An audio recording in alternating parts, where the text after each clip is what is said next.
I picked the Thunder in 5. That is now an impossible result. And everybody and their mother in NBA media picked the Thunder in 5. Okay. So I like had that Thunder in cannot 6, happen. but yeah, we're in the Okay. same All right. boat. So you can still be right here, but everybody else wrong. Okay. And so with Indiana, they proved me wrong during the regular season. I thought they're just league pass darlings. They're a fun team to watch. Oh, like nice story. And then they get stomped in the postseason. Wrong. I picked the Bucks against them. Wrong. Picked the Cavs. Wrong. Picked the Knicks. Wrong. I've been wrong every single round about the Pacers, and I picked the Thunder to win the series too. So here's the thing, Dan, right? I watched this game tonight. Obviously, we're all watching this game. Appreciate everybody in the live chat on YouTube, X, Facebook, and TikTok as well. Thanks for watching us live. Everybody here watched this game live.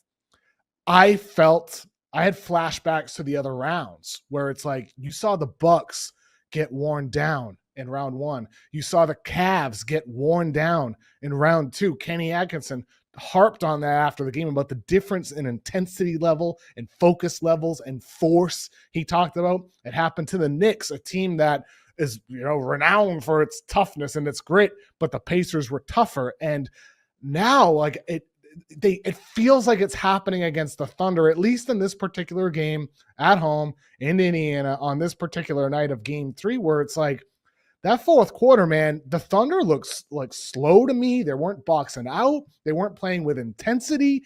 Indiana was, just like they do in minute 1 of a game. They were doing it in minute 40 and minute 41, all the way to minute 48. And that's where I'm just thinking to myself, is that what makes this team so special and what could end up leading them to hoisting that Larry O'Brien trophy? I don't think it's unreasonable to think that after we've been so wrong so many times, Dan, with them. This is who they are, and they're doing it again.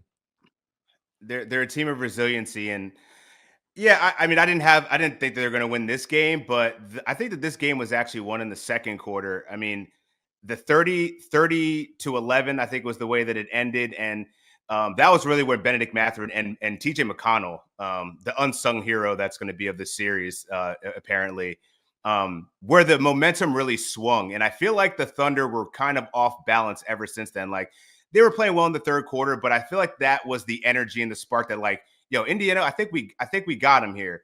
And you've been talking about it for the last week and a half. It's like, when is Tyrese Haliburton going to be aggressive from the outset? And he was this game. And now the Pacers go to 20-1 when he drops at least 20 points and 10 assists in a game this year.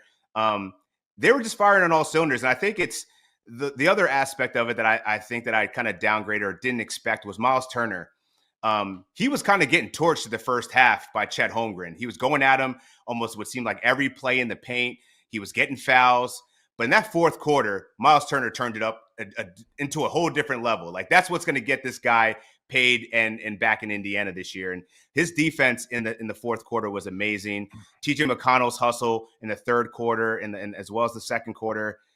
This team just has this it factor that I don't know that we can even quantify at this point, because Halliburton's doing things that people have never done in the postseason in the clutch. Maybe this is just their moment, dude. Like, it's hard to even explain it at this point, other than I still feel like this is probably a knee-jerk reaction. The Thunder are going to respond well in game 4.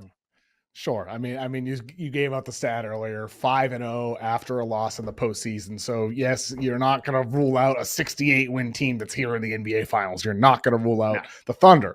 But some of the things you said in there are also on my mind. Turner is one of those things, because with Myles Turner, you look at the box score. You see Chet Holmgren with what he did. You see Chet, 20 points. He was at a solid game overall. He was attacking him in the first half, like you said. Turner, 9 points, 3 of 11. It's like, oh, not a great night for Turner. Yeah, he had some blocks. But if you're just looking at the box score, you don't think it was a big win for Turner. But I thought Turner just absolutely sunned Chet Holmgren in that fourth quarter, man. There were so many possessions. There was a play where Turner rolled hard to the basket, just nudged Chet out of the way, showed how skinny and lean he is, pushed him away from the basket and scored. Then he blocked him on the other end of the play after that. Multiple times it felt like he just overpowered him. And Chet Chet has got to be better in the series. It just straight up. Chet looks unready to me for this stage in so many moments. And then in other moments, he's doing crazy stuff. He's attacking closeouts and showing off his handle, but it's so inconsistent that the youth of Chet Holmgren, I think, is showing on this young OKC team more than anybody. Whereas Turner, yes, not the best first half, but he was awesome in the second half. And this speaks to my earlier point, though, man. Like, Indiana's closing games at such a high level because they're able to sustain that energy. It's like in football, like you win the line of scrimmage. Sometimes a team has their offensive line dominates the first half. They're worn out.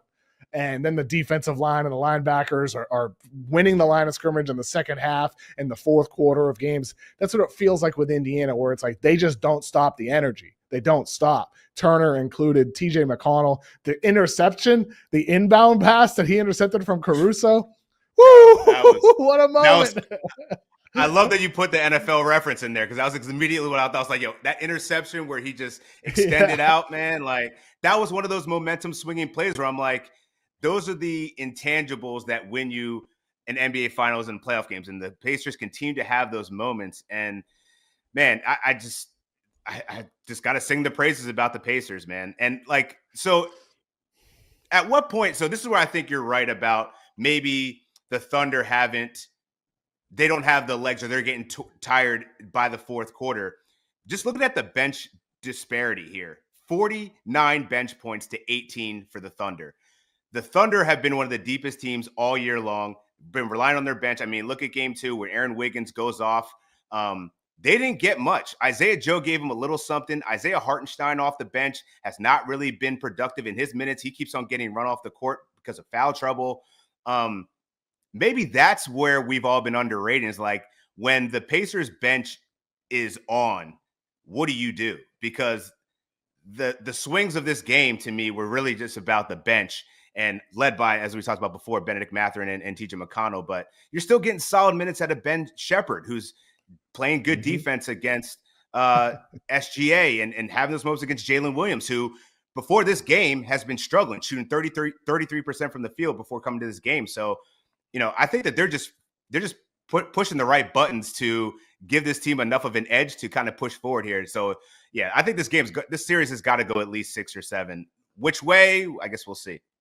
Well, Mathurin and McConnell looked like Scotty and MJ tonight off the bench for the Pacers. They were awesome. McConnell, 10 points, 5 assists, 5 steals, and just constant energy on the floor, getting into the paint at will, playing paint to great, as Caitlin Cooper had her on my podcast earlier this week, the excellent Pacers podcaster, and she described the paint to great style, and that's what Indiana went towards, and Mathurin was a part of that as well because, dude, I'll tell you what, man, Bennedict Mathurin, I felt like this is who Indiana imagined when they drafted him. And we've seen him do this during the regular season, but just the constant cuts to the basket, timely cuts, getting into the lane, the brutal downhill drives, drawing fouls as well, some of the nasty pull-ups he had, the intense defense. Like this is who the Pacers hoped to get when they drafted him with the 6th pick a handful of years ago. This is